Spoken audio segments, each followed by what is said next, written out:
Sahabat Indonesia, selamat berjumpa lagi di channel kita dan kali ini kita akan bicara tentang public speaking atau kemampuan berbicara di depan umum itu bisa dilatih.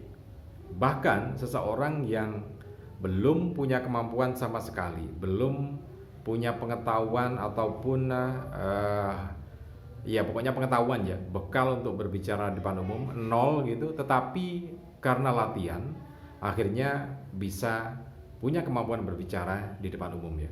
Semua akan kita bongkar berdasarkan pengalaman saya melatih teman-teman yang ingin punya kemampuan berbicara di depan umum itu seperti apa, sesuai dengan kondisinya ya. Oke, sebelum kita lanjutkan lagi, terima kasih untuk Anda yang sudah berbagi informasinya, kemudian juga pertanyaan melalui online ya. Kemudian juga jangan lupa Anda tekan tombol subscribe-nya terlebih dahulu, kemudian juga tekan tombol loncengnya supaya nanti kalau kita update video terbaru tentang public speaking maka Anda akan mendapatkan notifikasi yang pertama ya. Kemudian juga jangan lupa tekan tombol like dan juga share video ini ke teman-teman Anda. Siapa tahu teman-teman Anda juga sedang memerlukan informasi ini ya. Jadi begini, kembali ke pokok bahasan bahwa public speaking itu bisa dilatih ya, dan memang datanya semacam itu. Jadi beberapa tahun yang lalu, sekitar tahun 2012 ya, sudah lama ya, karena waktu itu saya melatih untuk mata pelajaran atau mata kuliah public speaking ya, di salah satu kelas. Jumlahnya itu ya ada sekitar 25-30 orang ya. Nah ternyata dari secara keseluruhan memang ada sebagian yang sudah punya kemampuan untuk berbicara di depan umum. Tapi yang lebih menarik lagi bukan yang mereka itu, kalau itu sih sudah gampang, artinya saya melatihnya mudah. Tapi ada satu yang sangat-sangat menjadi perhatian saya. Ada satu orang yang ternyata pandangannya tentang public speaking, cara pandangnya tentang berbicara di depan umum itu nol. Nol itu begini, anak ini atau siswa sangat tidak pede untuk berbicara di depan umum. Bahkan ketika kan gini, satu persatu saya minta untuk melakukan presentasi secara mandiri ya.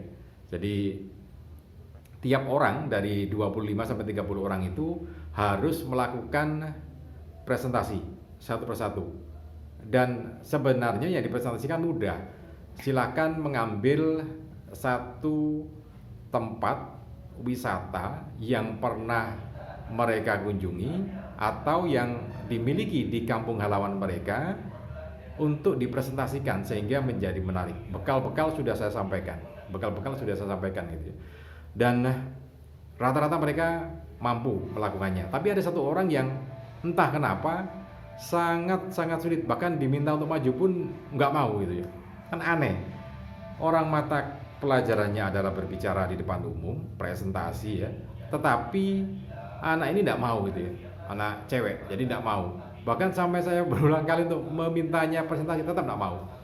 Kemudian akhirnya menarik saya untuk mengetahui lebih lanjut lagi ada apa dengan yang anak ini. Kenapa dia tidak mau sama sekali untuk berbicara di depan umum? Padahal ini adalah mata pelajaran yang harus dilalui, karena kan ini bagian dari sekian banyak sistem SKS-nya itu ya. Jadi dia harus mengambil itu, kalau enggak kan ya gimana. Dan saya pengen tahu juga apa sih sebenarnya. Setelah saya dialog agak lama, saya cari dan ketemu. Jadi pandangan anak ini terhadap berbicara di depan umum itu sangat nol, sehingga membuatnya tidak berani untuk berbicara di depan umum, tidak mau gitu ya. Nah, kenapa begitu? Selidik punya selidik, setelah saya dialog agak lama, ternyata ini berawal dari pandangannya terhadap orang tuanya. Jadi sang siswi ini ya, ternyata mengagumi ayahnya. Ya, wajar memang seorang anak cewek atau siswi itu mengagumi orang tua laki-lakinya, kan begitu ya. Biasanya semacam itu. Nah, yang jadi masalah adalah orang tuanya ini atau bapaknya ini adalah seorang yang pendiam, jarang berbicara gitu ya.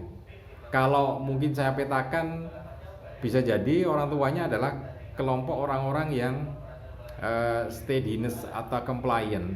Jadi orang-orang yang compliant semacam ini kan biasanya bekerjanya itu memang terlihat ya. Jadi orang teknik itu kan bekerjanya terlihat. Contoh kalau orang teknik ya, bekerjanya terlihat, jadi terlihat betul pekerjaannya.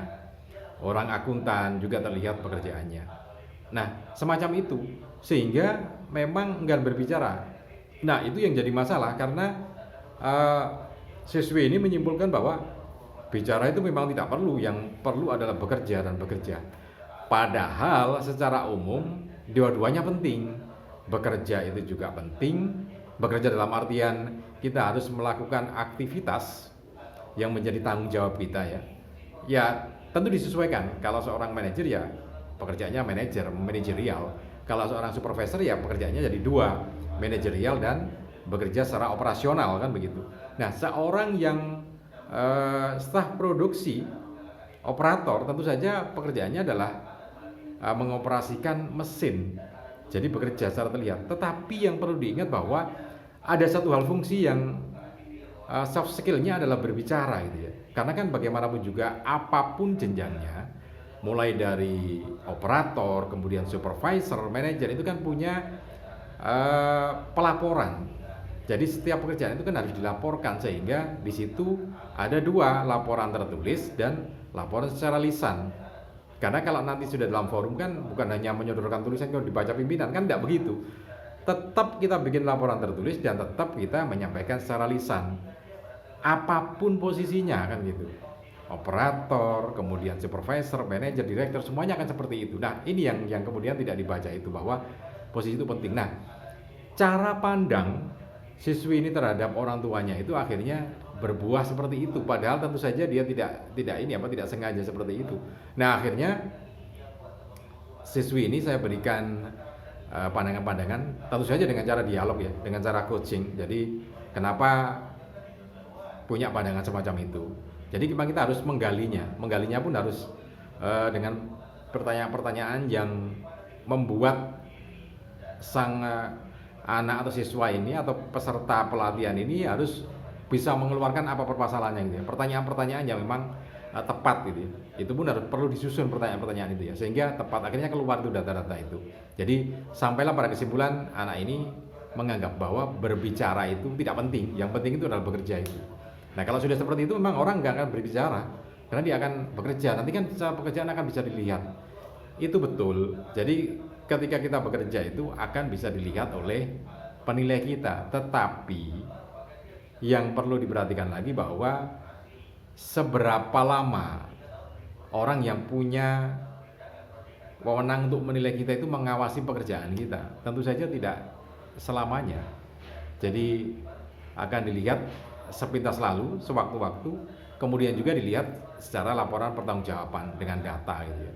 Nah, itu yang penting, bahwa selain bekerja dengan cerdas, juga harus punya interpersonal communication. Makanya kalau kita melihat dari lowongan-lowongan pekerjaan ya, ini untuk fresh graduate. Jadi di lowongan pekerjaan-pekerjaan itu biasanya dipersyaratkan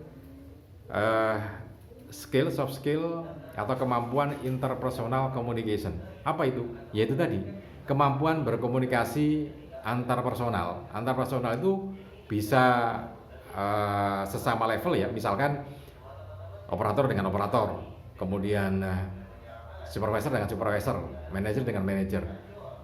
Bisa juga yang meningkat. Jadi operator ke supervisor, supervisor ke manajer, manajer ke direktur, akan punya jenjang-jenjang peningkatan yang semacam itu. Nah itu yang penting. Jadi artinya baik secara kinerja itu memang harus kita tunjukkan bahwa kinerja kita bagus. Dari apa? Dari hasil kinerja itu. Itu akan tertuang dalam laporan tulisan. Datanya, statistiknya akan menunjukkan kinerja kita. Tetapi kemampuan berkomunikasi itu juga jadi penilaian tersendiri. Karena ketika ada laporan tertulis kemudian harus ada laporan lisan, ini juga akan menunjukkan kualitas benarkah laporan tertulis ini benar-benar real di lapangan atau hanya dibuat-buat saja. Karena akan terlihat nampak, jadi crossing ya, di cross check antara laporan tertulis dengan laporan secara lisannya. Nah itu yang jadi penting, kenapa public speaking, teknik presentasi, kemudian interpersonal communication itu menjadi hal yang sangat penting dimiliki oleh siapapun ketika akan masuk ke dunia kerja. Oke, mudah-mudahan ini bisa bermanfaat. Salam dan sukses selalu.